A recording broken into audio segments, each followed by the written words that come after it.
Hi, I'm Polly Alice, and I'm a poet, and I thought since everyone might be home writing poetry lately, that I would read you a poem from my upcoming book. It's my third book of poetry. It's called Puss in Boots, Dark Poems, and I hope you enjoy it. This one's called How to Make a Poem Dive.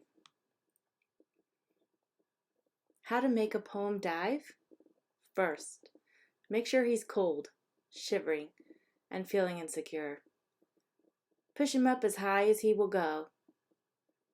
Tell him to win the pushcart, to rattle, roll, fly, pound, and scream.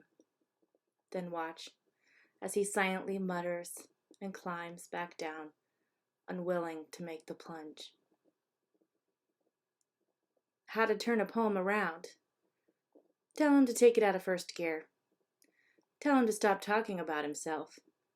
He'll say he has a grandiose idea that you need to listen to, but elbow him in the gut to shut him up.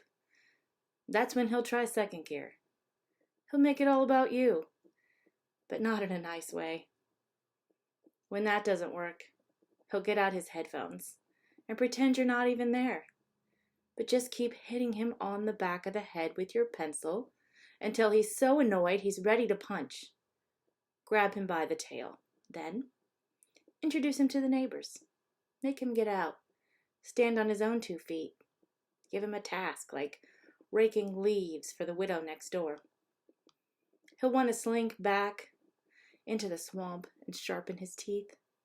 Practice his tears. You can't have that. How to turn your poem around? Wear him down. Take him for a very long walk. The desert is a good spot. Wait till he's too tired to fight. He won't fight you anymore until he can't take one more dry riverbed.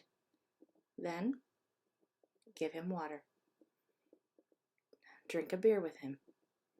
Cook out over the fire with some friends. A soft log to sit on. And as the stars roll in, listen to him sing.